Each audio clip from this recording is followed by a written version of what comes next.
J'ai craqué, j'ai repris l'élevage de mes fourmis. Ça faisait 1 an que j'avais arrêté suite à une diapause qui s'était plutôt mal passée l'année dernière. Et je repars donc avec 2 nouvelles fondations. Allez, on installe le matériel.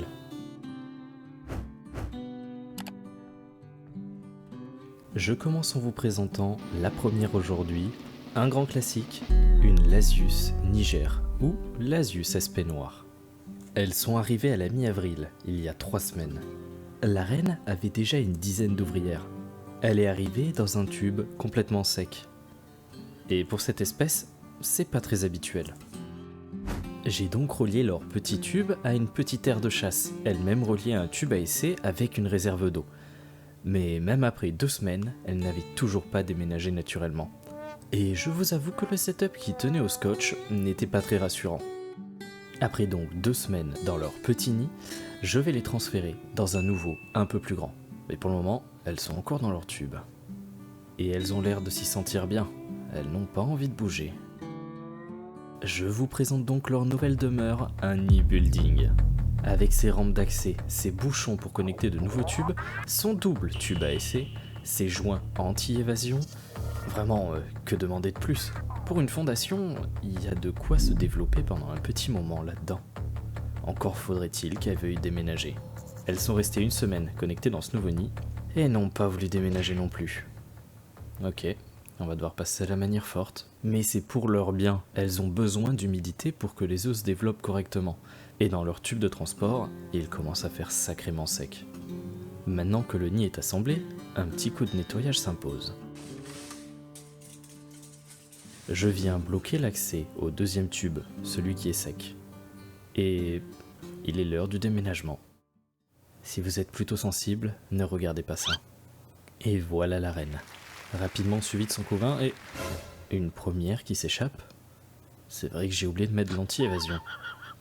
C'est pas grave, il faut rapidement que je vide le tube pour pouvoir remettre cette fourmi à l'intérieur. Ah, elle m'a encore échappé.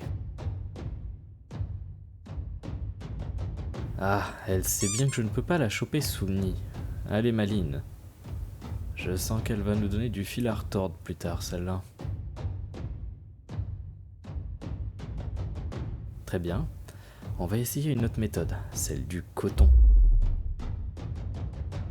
Ah, mais accroche-toi. Ah, quand ça veut pas, ça veut pas. Ok, on abandonne, on y retourne à la pince.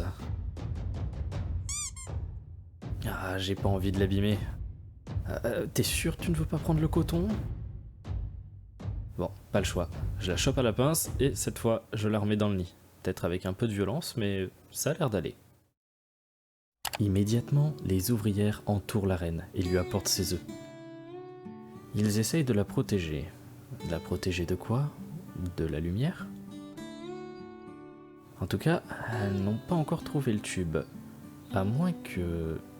Une première, une deuxième... Oh, mais il y a déjà de l'activité dans le tube. Elles sont drôlement rapides pour une fois. Et l'activité commence à s'intensifier à l'entrée. Et qu'est-ce qu'on voit? Dans leurs mandibules, elles sont en train de déplacer les œufs.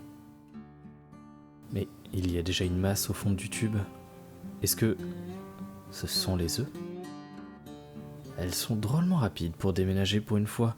Ça fait moins d'1 minute que j'ai secoué le tube au-dessus de l'aire de chasse.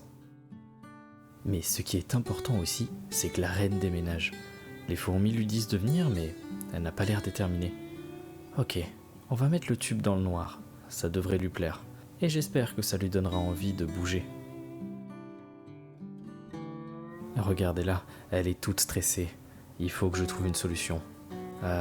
Je vais les mettre presque dans le noir complet. Ça devrait les calmer et on pourra quand même les observer.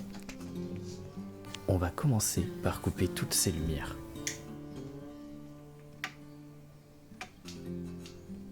Et ensuite, fermons les portes. Pour passer de ça à ça. Je pense qu'elle se sentira mieux comme ça. On va juste passer en rouge parce que ça les dérange moins que le bleu. Mais que fait-elle sur le dos de la reine? elles sont en train de la déplacer. Ça la tire par les mandibules. Ça a l'air d'être une méthode comme une autre. En tout cas, madame est décidée à les suivre. Et elle avance sous bonne escorte. Plus que quelques centimètres. Et ouf, ça y est, la reine est à l'abri dans le nouveau nid, avec son tube, cette fois-ci, bien humidifié. Les fourmis vont encore vadrouiller de longues minutes dans l'air de chasse pour être sûres de récupérer toutes les larves qui pourraient rester. Jusqu'à ce qu'il n'en reste plus qu'une.